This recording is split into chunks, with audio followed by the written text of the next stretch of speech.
Alheim, Shalom Alheim, qué gusto, qué placer nuevamente estar delante de la presencia del rostro de nuestro Rey, a través de esta filmación que vamos a realizar como una continuidad del programa número 7. Hemos tenido algunos contratiempos, hay resistencia a las tinieblas. La oscuridad siempre va a estar en lucha constante, permanente. Nuestra lucha no es contra carne y contra sangre. Y en esa serie de oposiciones reanudamos un poco tarde. Pero venos aquí, estamos nuevamente muy a la orden. Los primeros frutos se empiezan ya a palpar, a hacerse evidentes, pero a mí me gusta tamizar, no me gusta apresurarme en cuanto al relato de testimonios, de evidencias de quienes ya empezaron a experimentar y a obtener frutos, confiando en el poder de la palabra, no confiando en lo que yo les diga, sino el contenido de lo que es lanzado con la sustancia y con lo emblemático de la palabra que usted puede comprobar en su Biblia. Si su Biblia es católica, va a aparecer lo que les estoy mencionando. De esa manera, pues, una vez que tamice, son como 4 o 5 testimonios diferentes, unos entre otros, ya entonces estaré en condiciones de tener una certeza de que no es algo que tenga que ver con lo natural, sino con lo místico, con lo sobrenatural. Porque el manejo de la palabra del Creador de los cielos y la tierra, el Dios de Israel, es un manejo místico, no terrenal, porque la palabra va a sonar un poco medio, a lo mejor no les gusta. La palabra es extraterrestre, no es terrestre la palabra. Fue lanzada desde lo alto, desde lo externo de la tierra, fue lanzada a la tierra para ayudarnos a toda la humanidad, que somos nosotros. Dicho lo anterior, entonces, retomo del programa 7 para seguir la secuencia. Y acuérdense, si hacemos memoria, que hice mención sobre la palabra de nuestro Eloa, bendito sea su nombre, Baruch Hashem, y que él como creador, para crear, usa la palabra, su propia palabra, la envía con voz atronadora. Todo eso lo vimos, calzado con cada concepto, con su respectivo calzamiento de la palabra de Hashem, la palabra de él, y con voz atronadora él la lanza, la lanza cuando él quiere, la envía con un propósito determinado, para que realice la función que él desea que se realice para bien. Siempre va a ser para bien, nunca para mal. Entonces, cuando él la lanza, entonces ya empieza a convertirse en materia. La palabra de él es inmaterial, es espíritu, es espiritual, pero la torna material. Bien, ese es el seguimiento, la secuencia, pues, de lo que se habló, ¿verdad? Y finalmente, conjuntamente con su bendita palabra, su bendito aliento, su Espíritu Santo sopla, lo envía como un soplo, ¿verdad? Dimos los pasajes, cómo él opera su aliento. Y entonces transmite a través de su soplo, de su aliento, de su Ruach Kodesh, de su Espíritu Santo, transmite vida precisamente. Luego entonces, un ejemplo de origen, pues lo tenemos con Adán, ¿no? Y con Adán lanza la palabra para poder crear el modelo de barro y luego sopla el aliento de vida que le da precisamente conciencia, existencia a Adán, el padre de todos nosotros como humanidad. Dice que hay un paralelismo entre les voy a hacer una aportación que conozco profundamente porque yo, buscando la verdad, forma parte de mi testimonio, que es bastante extenso y profundo, para la gloria de él. permitió que yo hiciera estas búsquedas precisamente para poder tener un acervo en donde pueda filtrar su verdad y que como que en las diferentes culturas de la humanidad y de las religiones que tiene o que tuvo en el pasado y sigue teniendo en el presente, culturas y naciones del mundo como en la India, por ejemplo, el hinduismo, que es la religión de esa gran nación hermana, por supuesto, porque estamos hermanados por el mismo aliento, bendito sea el nombre de nuestro Rey. Y entonces, dentro de la teología hinduística, uno de los dioses en los que creen es un dios llamado Brahman. Y como Brahman, me suena muy similar a Abraham, ahí ya empieza una similitud, hay una especie de código por ahí, pero bueno. Brahman es su sistema, vaya, desde el punto de vista como Dios, el Dios hindú. Él es un ser también, es un ser. No lo presentan como una persona, sino como un ser. Y él piensa, o sea, tiene su propio pensamiento, este Dios hindú. Y en el pensamiento, o con el pensamiento, él lo exterioriza, vamos a decir, como una especie de vibración, invisible también, como su pensamiento. Y esa vibración invisible se empieza a materializar porque esa vibración lleva un sonido. Fíjense la similitud, con la teología de nuestro Eloa, el Dios de Israel, que es el Dios verdadero, porque se marca una diferencia entre este Dios hindú y el Dios de Israel.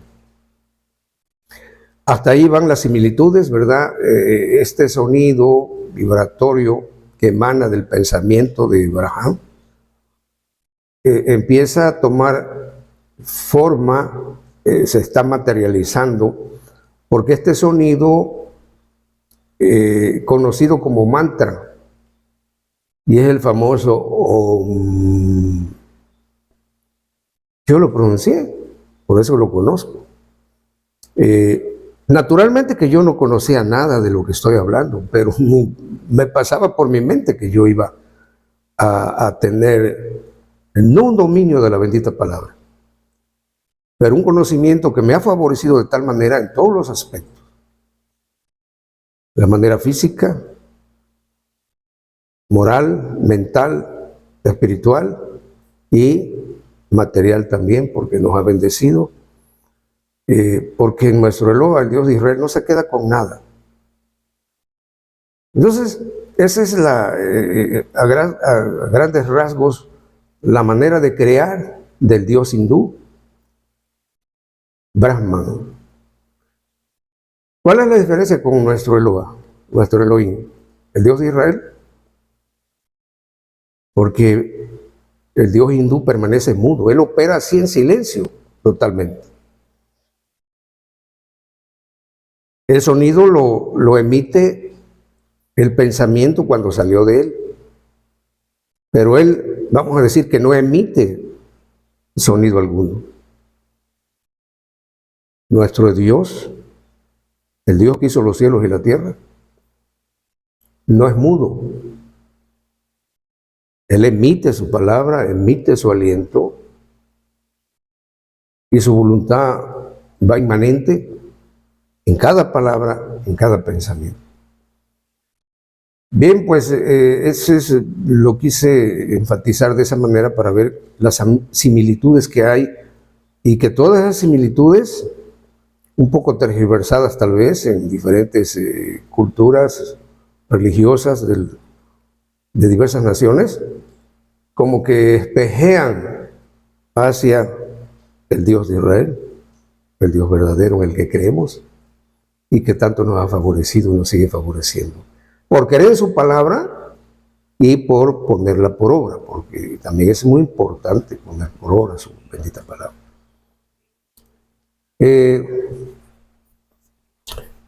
A mí me gustaría poner en contexto, parafraseando a un gran filósofo que existió, llamado René Descartes. Él, en sus análisis de su pensamiento, llegó a pronunciar esta frase, que es una frase que marca su sello de la manera de pensar de este gran filósofo René Descartes. Él dijo: pienso, luego entonces existo. Bueno, yo quiero parafrasear esto aplicándoselo a nuestro amado Elohim. Y él efectivamente piensa, habla, tiene aliento de vida, la emite para favorecernos, por lo tanto, existe. Piensa, habla, emite aliento de vida, por lo tanto existe. Estoy parafraseando a René Descartes, cuando él dijo: pienso, luego entonces existo. Así que creo que sí cabe parafrasearlo de esta manera, haciendo un gran esfuerzo por describirlo, indescriptible, porque con una mente finita es imposible describir. Tratamos de hacerlo, pero a la luz de su palabra nos va llevando de esta manera, y usted se va a asombrar con lo que nos espera más adelante en relación a las coordenadas, los pasos, ¿verdad?, a seguir con tal de ir perfilando el conocimiento de Él, porque Él lo determina que así sea. Ahora, ¿quién es Él? Es una pregunta. Fíjese, en el libro de Éxodo, cuando el asunto de Moisés ante Faraón, no entro de decirle versos, pero pues es muy conocido. Moisés se presenta en Faraón y va de parte de Dios, de Jehová, de Yahvé, de Yahweh, y no entro en eso, simplemente era para que le permitiera, diera permiso de que saliera el pueblo hebreo al desierto para adorarle, para hacer un ceremonial de agradecimiento e irse conociendo entre él y ese pueblo que apartó y que el enemigo esclavizó en Egipto, y ahora él viene al rescate. Faraón sabemos que se opuso y salió con una frase que es muy común para hoy en día también, a pesar de la distancia en el tiempo de esa antigüedad. Y Faraón le dijo a Moisés y a Aarón: ¿y quién es el Dios de ustedes? ¿Quién es Dios para que yo permita a los hebreos que salgan con ustedes? ¿Quién es? Bueno, él lo iba a conocer después, más adelante, con el evento de las 10 plagas. Permítame tantito. Salud.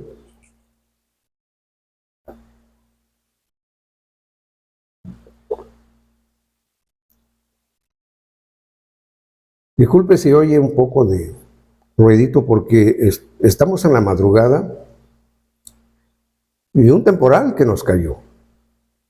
Estamos en tiempos de lluvia, lluvia temprana, lluvia tardía. Ya viene el evento de Juan 10, donde nuestro amado Mashiach, Cristo de la gloria, Yeshua bendito de la gloria, se da a conocer ya de manera oficial como el Mesías. El que tenga sed, venga a mí y beba de mí, y nunca más volverá a tener sed. Mientras los sacerdotes 7 vueltas en el altar, libando el altar con vino y agua del tanque de Siloé y glorificando a nuestro Eloa, naturalmente, y dando gracias por la lluvia temprana y la lluvia tardía. Disculpe el desvío, pero me inspira el agua que está cayendo, la lluvia que está cayendo. De manera pues que Faraón se hizo a sí mismo una interrogante, que es lo que se hace hoy en día en muchas personas. Pero no solamente por parte de alguien que era una persona pagana, que conocía solamente la serie de deidades que ellos adoraban, en las cuales ellos creían, como lo hay también hoy en día, quienes adoran y tienen sus creencias que se respetan, pero que son similares a la de este faraón del pasado. Solamente que se quita la cabeza de carnes, de perros, pues, ¿verdad? De águila, de halcón, etcétera, y se pone una figura hermosa, bien esculpida, su naricita, los ojos azules, etcétera, etcétera. Bien. ¿Qué otro personaje? Esto fue en el conocido como el Antiguo Testamento, pero en el Nuevo Testamento, ¿qué personaje también? Pero que no era ignorante, él conocía al Dios de Israel. Conocía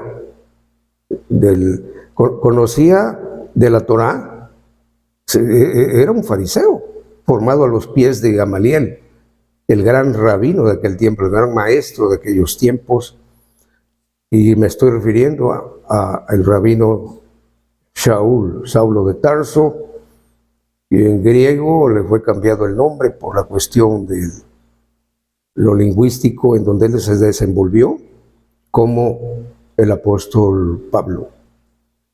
Y ya en su papel de perseguir a los mesiánicos de aquel tiempo, a los cristianos, ¿verdad? Ya en la connotación lingüística occidental, pues iba rumbo a Damasco a seguir persiguiendo a los que creían en el resucitado. Bueno, pues resulta que se le aparece el resucitado, pero ya en su cuerpo teofánico, y lo deslumbró de tal manera que cuando oyó la tronadora voz de él preguntó: ¿quién eres, Señor? Esa es la pregunta que también bulle en muchísimas millones de conciencias que se preguntan: ¿quién eres? ¿Qué eres tú, Dios? ¿Dónde vives? ¿Cómo eres? Y allá nos vamos a encaminar a través de las coordenadas bíblicas, pasajes. Espero que usted esté preparado, preparada para anotar cada uno de ellos. Con su permiso, seca mucho mi boca.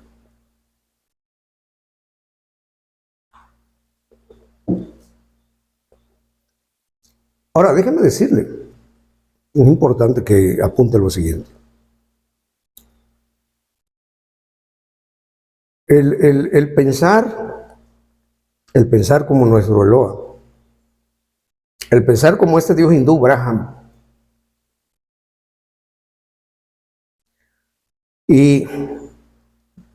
pero no, él no emitió ningún sonido, sino su pensamiento, ya lo expliqué. Pero el Dios verdadero, que emite su palabra y su aliento, es un atributo que le dio a toda la humanidad, a usted y a mí, ¿verdad? Nos los dio a nosotros también, cuando nos entregó también su imagen y su semejanza. ¿Se da cuenta? Esa es la gran diferencia con el Dios hindú. Bien, dicho lo anterior, por favor, vamos a ir a los pasajes concretamente que nos va a buscar contestar esas interrogantes que se hizo Faraón, esa interrogante que se hizo el apóstol Pablo y muchos más a lo largo de la historia de la humanidad, y que en la época moderna sigue estando vigente esa interrogante, ahora con más razón cuando se acerca el final de todas las cosas. Está a la vuelta de la esquina, ¿eh? No, que no le engañen a alguna religión determinada, que falta mucho tiempo y que no hay ningún problema, estamos en jauja, cuando la verdad es otra, muy distinta. Por lo tanto, la pregunta es, ¿quién es Dios? Conviene que apuntemos lo siguiente, en el judaísmo, Él es conocido, Él es mencionado como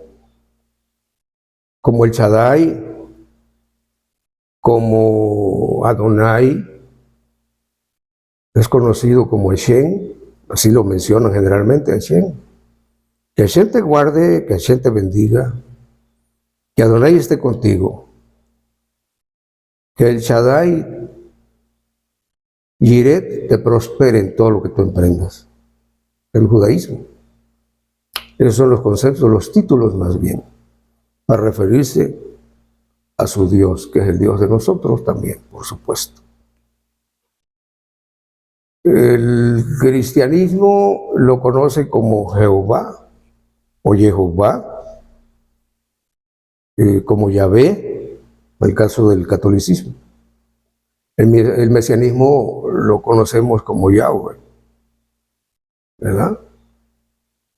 Pero conjuntamente con el judaísmo, lo conocemos también, o le hacemos mención o alusión a lo que Él es, como Ser Supremo, como el Eterno, o como el Altísimo, como lo denominaba el profeta Daniel. Entonces, de esa manera, pues, y la forma más común de mencionarlo, el mundo, ¿verdad?, es la palabra Dios, ¿no? Y así es más conocido, bueno, que Dios te bendiga, que Dios te lleve con bien, que Dios te guarde. Entonces, ahí están esos conceptos, esos títulos para que tú los analices, pero realmente Él tiene su nombre verdadero. Ese nombre está velado y está vetado, está escondido, se va a dar a conocer porque dice, y yo daré, está hablando a futuro, y yo daré a conocer mi nombre a mi pueblo. ¿A qué pueblo? Al pueblo de Israel, con el que pactó al pie del monte Sinaí. Pero íbamos nosotros, no como judíos, sino como descendientes de los descendientes de los descendientes de los descendientes de los que tuvieron al pie del monte Sinaí, o a los que se derivaron de cualquiera de las tribus, incluyendo la de Manasés y la de Efraín, menos la de Judá, porque no somos judíos. Bien. Luego entonces, una vez que aterrizamos en este sentido de que Él sí tiene su nombre, de que Él no es una persona, se hace una persona, y entonces vuelve a surgir la interrogante. Si no es una persona, pero se hace una persona porque puede hacerse una persona visible, entonces, ¿qué es Él? Si no es una persona, ¿qué es Él?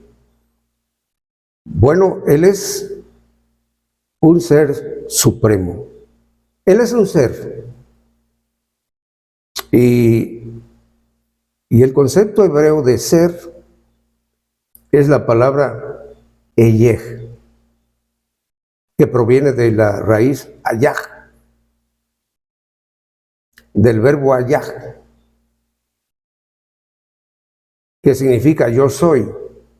Eyej, yo soy.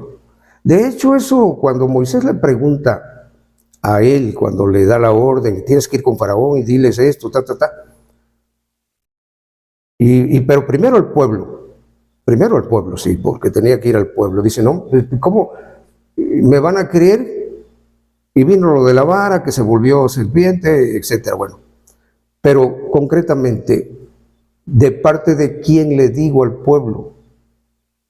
Y también a Faraón, ¿de parte de quién? Dile que vas de parte del yo soy el que soy. Que yo soy te envía.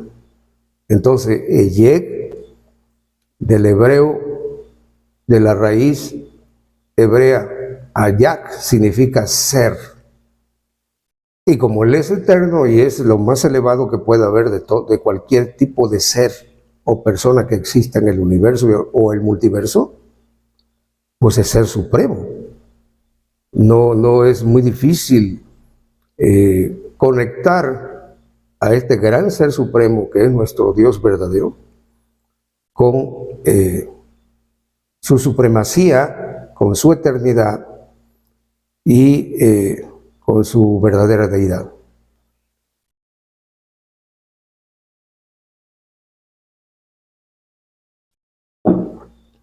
Vamos pues, dicho lo anterior, al primer pasaje que tenemos por aquí para ver quién es este ser supremo. Por principio lo hemos recalcado, pero sí conviene actualizar el concepto, la información. Él no es un ser supremo material. Él no tiene una estructura determinada, como podemos geométricamente poder localizar o estimar una determinada estructura. Repito, él no es un ser supremo material. No tiene estructura alguna.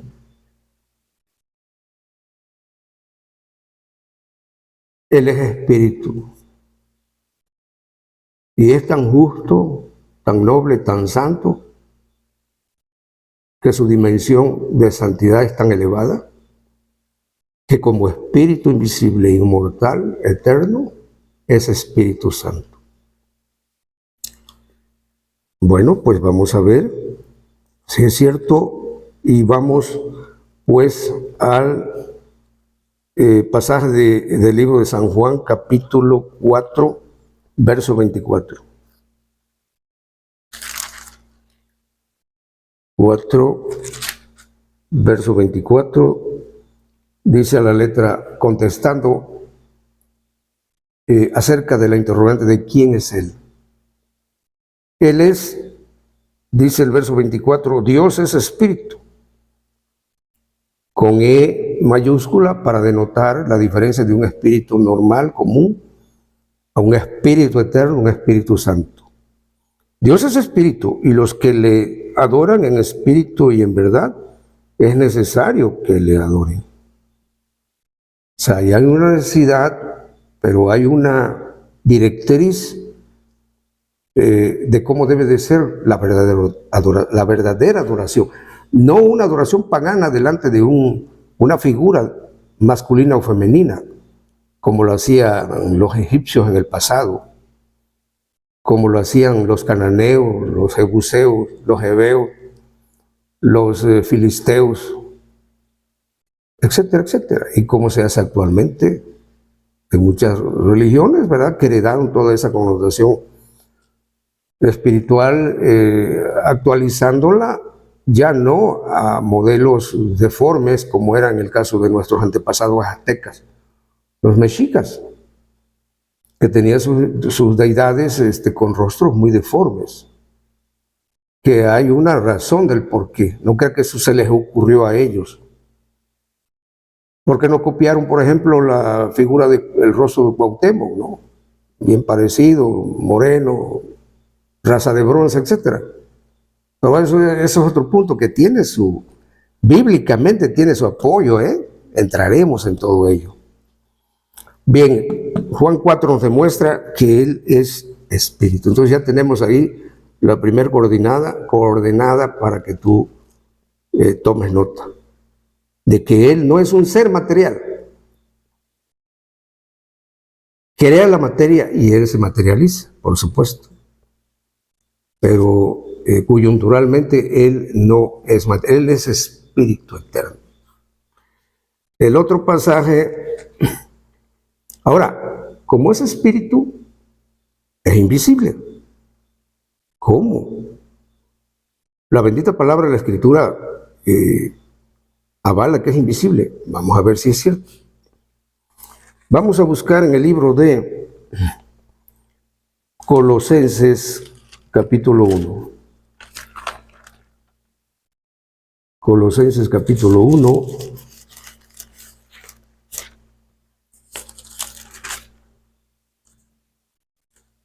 No crea que usted que soy... Yo les prometí, para no entretenerlos mucho, que iba a tener separadores, pero iba a haber mucha oposición. Pero lo que nos interesa es promulgar la bendita palabra. Colosenses capítulo 1, verso 15 dice lo siguiente. El cual es la imagen del Dios invisible. Aquí se está refiriendo a nuestro Mesías. Aquí hay también algo muy importantísimo que cuando lleguemos ahí, ustedes se va a dar cuenta cómo va cuadrando cada cosa que les voy mencionando. Y afortunadamente, si usted están ahí los videos, la serie de videos, y usted va a comprobar, no se borra eso a menos que me lo eliminen, a menos que usted no le dé like, a menos que usted no se suscriba, bueno, pues entonces me van a quitar. Seguramente no. Pienso yo no conozco mucho de esto, porque a mí lo que me importa es promulgar la bendita palabra, como atalaya, para que como estas semillas o como estos frutos que voy a tamizar para presentarlos, son los primeros que se cosechan, porque han visto los programas, porque han recibido palabra que es emitida a través del video, de estos series de videos, etcétera, etcétera. Y bueno, pues ahí están como 4 resultados que voy a tamizar primero para no irme con la finta, como se dice coloquialmente. Así que Colosenses capítulo 1, verso 15 nos avala que Él es ¿qué? Un espíritu invisible. Un Espíritu Santo invisible. Así que el Espíritu Santo es invisible, pero el Espíritu Santo, el aliento de Él, se puede materializar, por supuesto. Es un atributo maravilloso. Y asómbrese, ese atributo no lo tenemos aún todavía. Los creyentes, claro, se trata de los creyentes. Está potenciado porque lo vamos a tener ese atributo también. Porque el alma que sale cuando la persona salva, o lamentablemente la persona condenada, cuando sale el alma es invisible. Es invisible, no es tangible que se toque. Pero el destino de esa alma es materializarse. Pero bueno, eso también bíblicamente tiene su apoyo.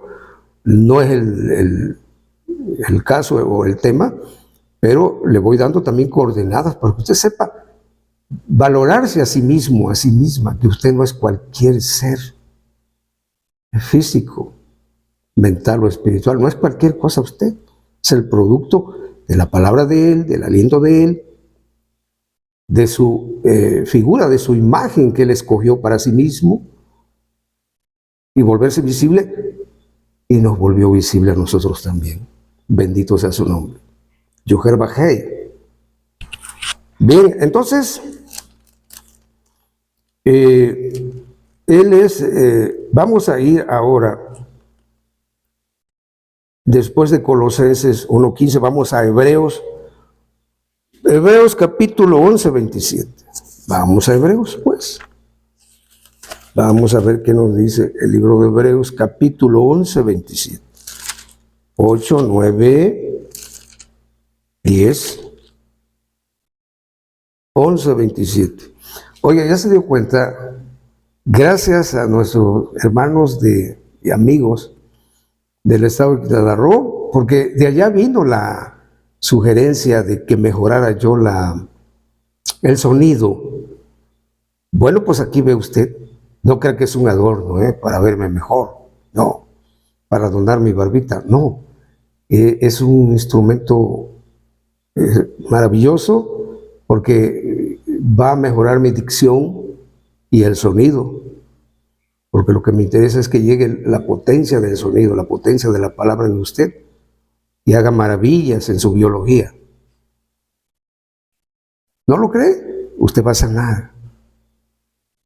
Dese la oportunidad además de que penetre esta poderosa palabra. No es mía, es del Altísimo. No es de ningún ser de esta tierra.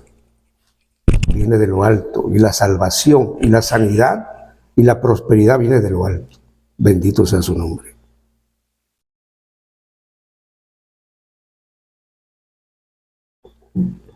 Hebreos, que ya lo tengo aquí, capítulo 11, 27, dice: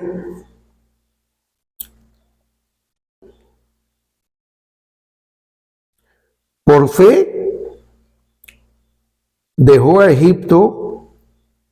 Aquí se está refiriendo a Moisés Rabeno, precisamente, que dejó a Egipto. Dice: por fe dejó a Egipto, no temiendo la ira del rey o del faraón, porque se sostuvo como viendo al invisible. ¿Verdad?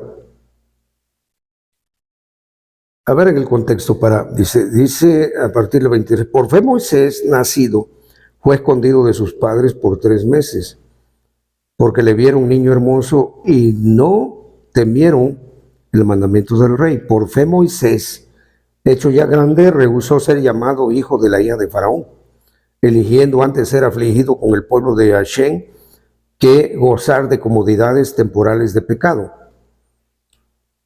teniendo por mayores riquezas el vituperio del Mesías que los tesoros de los egipcios, porque miraba a la remuneración. Y aquí viene el recalcamiento de cómo nuestro Padre Celestial, nuestro Abba Padre, Tate, es invisible eternamente. Por fe dejó Moisés a Egipto, no temiendo la ira del faraón, porque se sostuvo como viendo al invisible. Fíjate, aquí hay una recomendación muy importante que si tú te la adaptas para ti mismo, para ti misma, eso también te va a dar un cambio interno en tu percepción acerca de las cosas de fe, de las cosas elevadas, extraterrenas, que agobian al ser humano con tantas situaciones cotidianas, domésticas, día con día, día tras día, etc. Él andaba con un problema moral muy fuerte. No voy a entrar en el detalle, pero usted sabe que él mató a un egipcio. Y él tuvo que huir. Pero él se sostuvo como viendo al invisible. Y ahí hay una consideración a tomar en cuenta. Hay una constante ahí que nos va a servir cuando venga un agobio, como viendo ¿a quién? Al invisible. Agar, la madre de Ismael, el primer hijo o el primogénito, no de la promesa, el primogénito de Abraham, nuestro padre de la fe, Abraham Avinu. Agar, naturalmente que aprendió de la teología y de la fe de sus patrones, ¿no? De Sara y de Abraham. Y entonces le quedó tan recalcado que cuando se vio en el problema en el desierto con su hijo Ismael, estaban muriendo los dos. Entonces se le apareció el ángel del pacto, la palabra visible del Eterno, y les consoló, le ayudó de tal manera que ella expresó lo siguiente, como viendo al invisible. Vi al invisible. Ese es nada más el avance que ya tenía la egipcia del conocimiento teológico que había aprendido y heredado de sus amos. Bendito sea el nombre del Eterno. Así que ¿por qué nosotros que tenemos el gen de Abraham no vamos a proclamar lo mismo cuando venga algún agomio? Y claro, tenemos el auxilio ya de nuestro Mesías, de Cristo, como viendo a Cristo el invisible. Porque Él como el Verbo se volvió visible encarnando para la redención. Pero coyunturalmente el Verbo es invisible también. La palabra es invisible como el Rúa, el Espíritu Santo. Es invisible. El aliento de Hashem, de Dios, es invisible. Muy bien. Ahora vamos a ir a Primera de Timoteo. Vamos a ir a Timoteo. No, está acá. Primera de Timoteo. Me pasé. Y en Primera de Timoteo, capítulo 1, estoy en el 2, capítulo 1, verso 17, mire lo que dice respecto a de la invisibilidad del Dios de Israel, nuestro Abacadosh. Dice, por tanto, al Rey de los siglos, inmortal, aquí aparece ya el concepto de la inmortalidad de Él, invisible, al sabio, al solo sabio Elohim, el Dios verdadero, sean honor y gloria por los siglos de los siglos. Amén. Aquí están los dos conceptos, o los dos atributos de Él, inmortal, invisible. Nuevamente confirmado con uno de los discípulos de Pablo. Por supuesto, Timoteo le aprendió a su maestro, a su rabino, Saulo, Rab Shaul, o el apóstol Pablo. Toda esta serie de expresiones se las aprendió a su maestro. Ahora, por ser invisible, por ser un espíritu, y todos los espíritus hasta los espíritus malos son invisibles, pero por ser invisible, por ser espíritu y ser invisible, nada más y nada menos que por eso nadie lo ha visto, al Eterno. Y como he explicado en otros capítulos, no hay una perspectiva donde podamos contemplar, bueno, pues a ver, yo creo que remontándome al planeta Sirio, si puedo llegar allá con mis aparatos para filmarlo, desde aquí lo puedo filmar, ¿verdad? Y me voy a dar cuenta de la forma que tiene la perspectiva. No, imposible, es imposible todo eso. Así que desde el momento pues que es eterno, invisible, nadie lo ha visto. Pero la Escritura lo recalca, lo quiere remarcar para conceptuar, dejar bien establecido ese conocimiento de la grandeza de Él, que es imposible poder describirlo. Por eso a mí antes me daba como coraje cuando alguien se expresaba mal de Dios. Pero ahora cuando oigo eso, yo me río, porque comprendo, ¿no? Y la ignorancia es atrevida. ¿Cómo comprender un ser supremo así tal? ¡Wow! Como es escrito, no por mí, sino por la bendita palabra. Y hay otros expositores también que lo hacen, que están trabajando para el reino, y pienso que la proyección es la misma en el sentido de ir conociéndolo a Él, porque es lo establecido por nuestro Mesías en el libro de San Juan, capítulo 17, del cual largo y tendido les he hablado mucho acerca de conocer al Padre y también a su Mesías. Luego vamos a ver que nadie lo ha visto. Vamos de nuevo al libro de Primera de Juan, porque ya estoy más cerca de Juan en el aspecto de su primer carta, su segunda y su tercer carta, ¿verdad? Así que aquí en Primera de Juan, capítulo 4, verso 12, dice lo siguiente.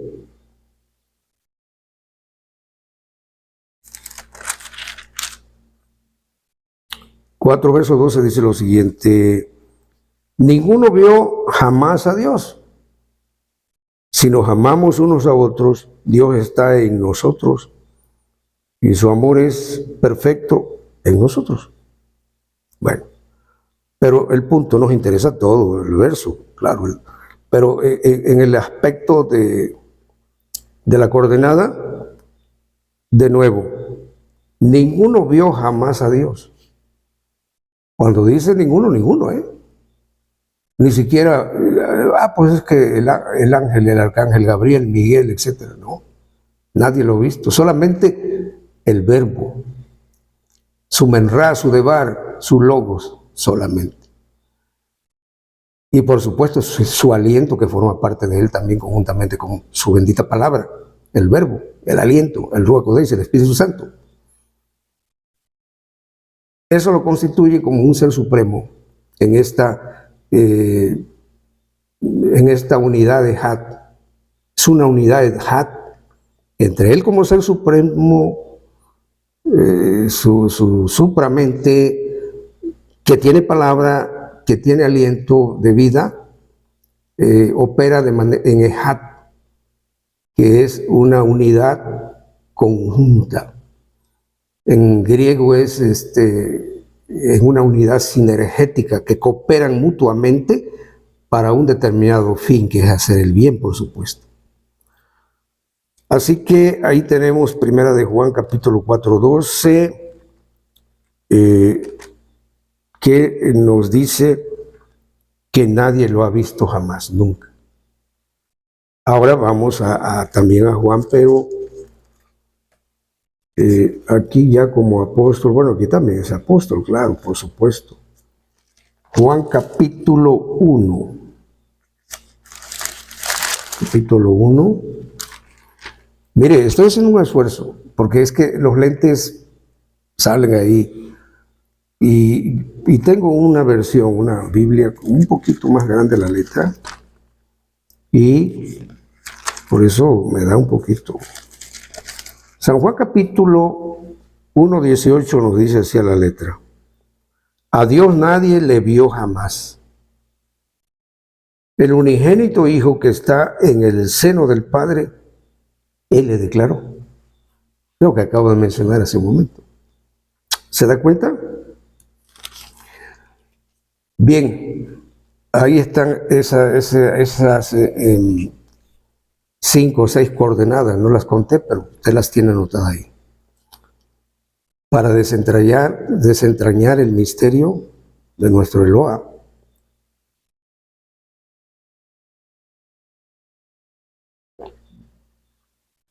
Buscando entender quién es Él, cómo es Él,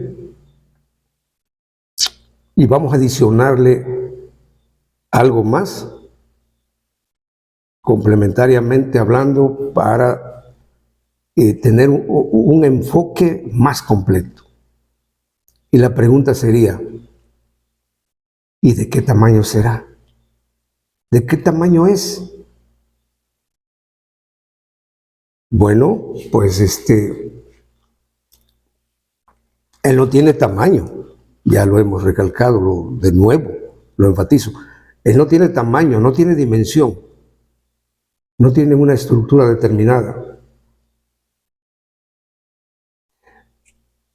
No hay un estadio o un estado determinado, aunque fuese invisible ese estado determinado, que lo pueda contener, que se diga, bueno, pues hay un estado determinado, invisible también, y lo contiene, ¿no? Como cuando tomamos un envase de algo vacío y metemos cosas y bueno, pues ese envase de plástico grande de tamaño o de cartón, ¿verdad? Cajas de cartón grande, metemos cosas y lo que metemos ahí está contenido en esa caja. Bueno, pues Dios meterlo en algo también supra grande, y ahí está metido Dios.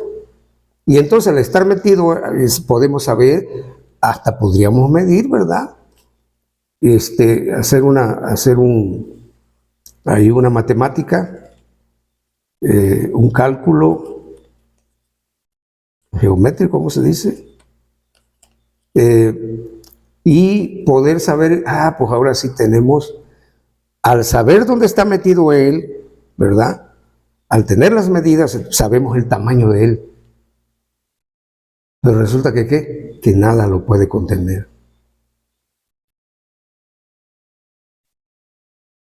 Vamos a ver qué nos dice la bendita palabra acerca de que nada lo puede contener. Y ahí con ello demuestra su eternidad, porque si algo lo pudiera contener, pues no sería eterno, ni lo que lo pudiera contener tampoco sería eterno.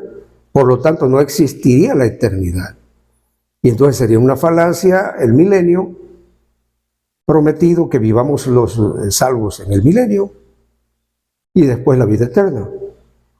Pues si no hay vida eterna, pues no hay milenio. Si no hay milenio, no hay Salvador. Si no hay Salvador, no hay Mesías. Si no hay Mesías, no hay reino. Si no hay Mesías, no hay rey. Y si no hay rey, no hay reino. Y si no hay reino, no hay súbditos. Y usted y yo estaríamos como el concepto espiritual budista, ¿no? Solamente estando en, ¿cómo le dicen ellos? Como en un limbo, ¿no? Pero es un concepto católico. Más bien, pues se me escapa. Tiene como 40 años que estudié eso, ¿verdad? Y vamos a ver Primera de Reyes, ¿qué nos dice respecto al tamaño de él?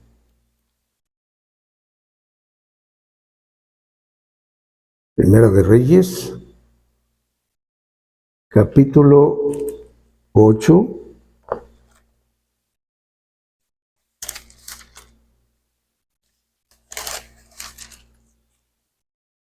Capítulo 10, capítulo 8. En capítulo 8, verso 27.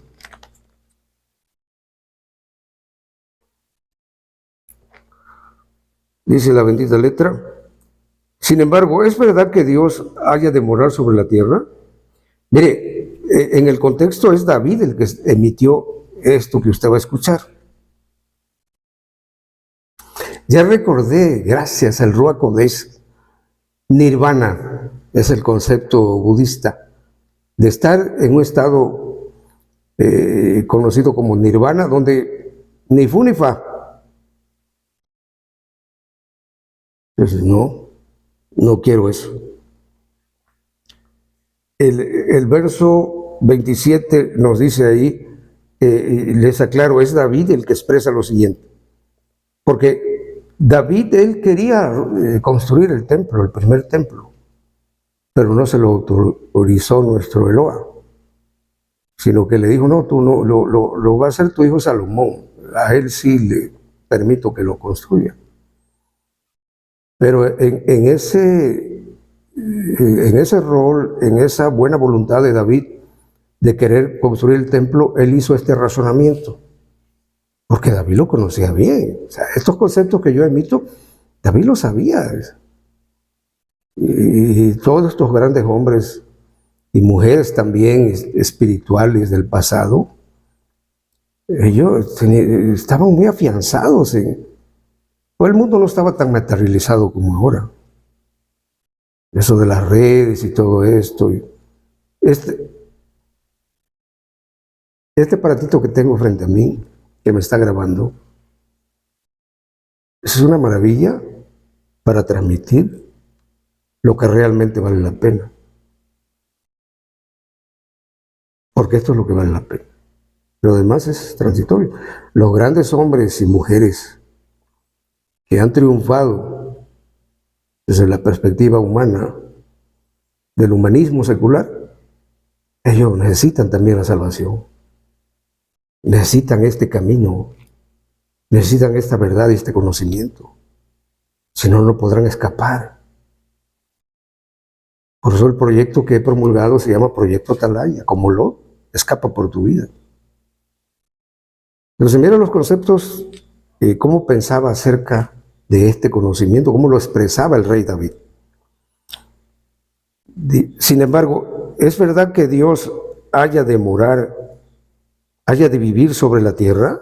Ahí se interroga él mismo. He aquí que los cielos y los cielos de los cielos, o sea, cielos plural, pero dentro de esa pluralidad de cielos sigue sobreponiendo cielos, y sobre esos cielos sobrepone un tercer grupo de cielos, imagínese usted. Sin embargo, es verdad que el Eterno, el Dios de Israel, haya de morar sobre la tierra.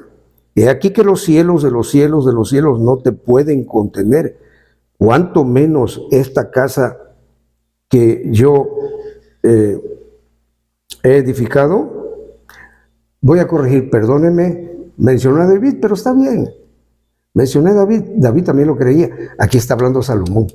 Lo que pasa es que en el contexto leí David, pero no leí que Salomón dice en el verso 26, ahora pues, oh Eloah, Dios de Israel, verifíquese tu palabra que dijiste a tu siervo David, mi padre. Así que está hablando Salomón.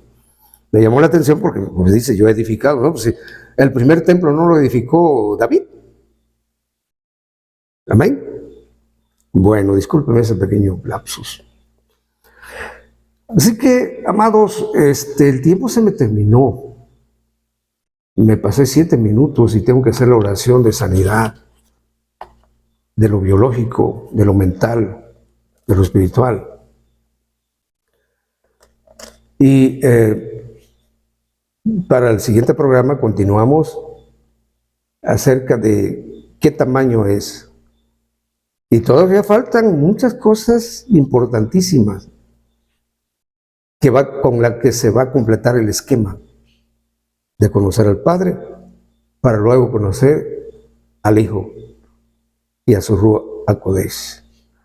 De manera que no terminé con los pasajes que describen la dimensión de Él, o sea, que hacen alusión a la dimensión de Él. Y tú te vas a asombrar con el remate en el libro de Hebreos. Lo que nos dice Hebreos. ¡Wow! Te va a romper tu inteligencia cartesiana. Toda Rabá, Padre, gracias, porque a pesar de lo que tú sabes que se sobrevino,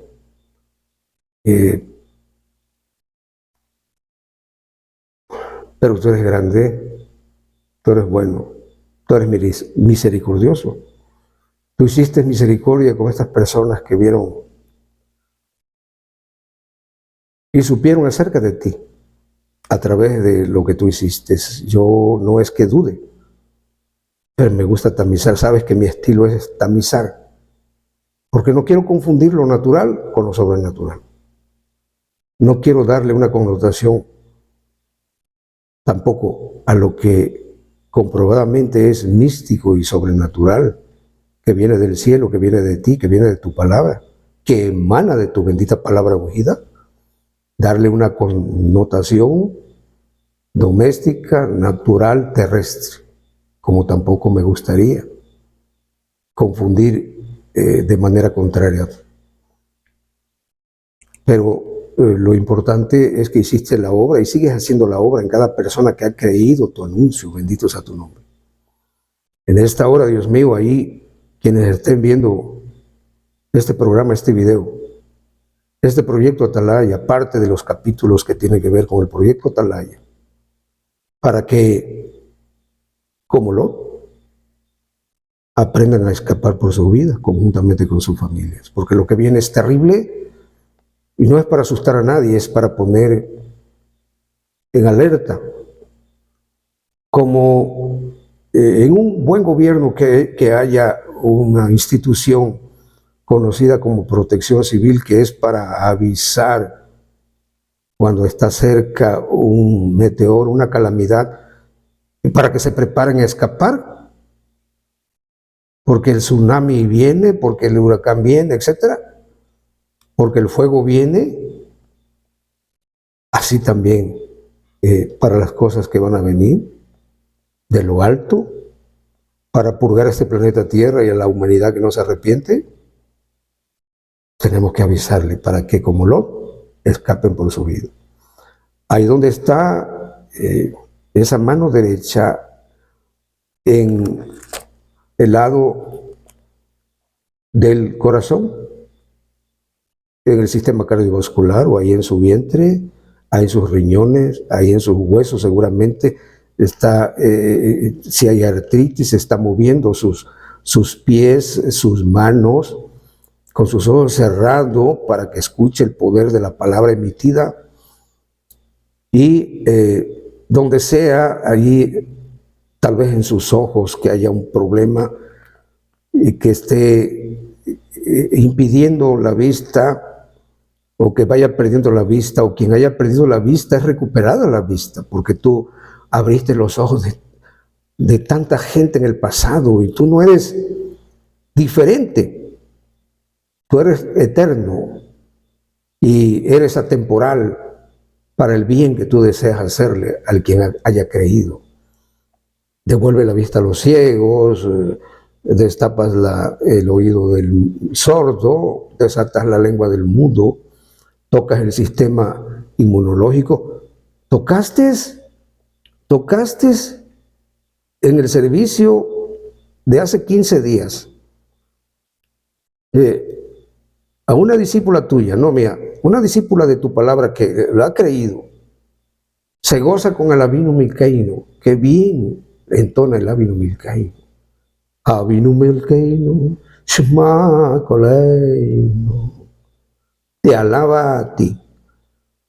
Y le tocaste su sistema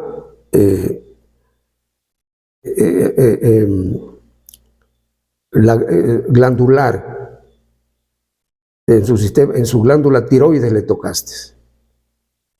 Y dio testimonio lo que le hiciste al momento. Y al tercer día vino a dar testimonio de lo que siguió, que no lo puedo decir aquí ahorita, pero que tú lo sabes, que tú lo hiciste, mi rey, por causa de tu palabra emitida. Y eso lo haces también, Señor amado, con quien está creyendo esta bendita palabra. Y las que vendrán secuencialmente, porque nos estamos acercando para comenzar desde el Génesis hasta el Apocalipsis. Si tú me sigues prestando el soplo de vida para seguir vigente, seguir trabajando para tu reino, para las almas que quieren escapar por su vida, para que no se pierdan. En el nombre poderoso de Yeshua HaMashiach, el Señor Jesucristo, por sus llagas y por su herida, somos todos sanados. Toda Rabá, y que la preciosa sangre de Mashiach sea escudo alrededor de cada uno de nosotros como creyentes, guardándonos y librándonos de todo mal, de todo accidente, de toda oscuridad, de toda hechicería, de toda brujería, de mal de ojo, de mal viento y de toda maldición. Bendito sea tu nombre, es cortada por el poder de tu palabra y de tu presencia y de tu aliento. Toda Rabá. Amén y amén. Shalom Alajay. Shalom Alajay.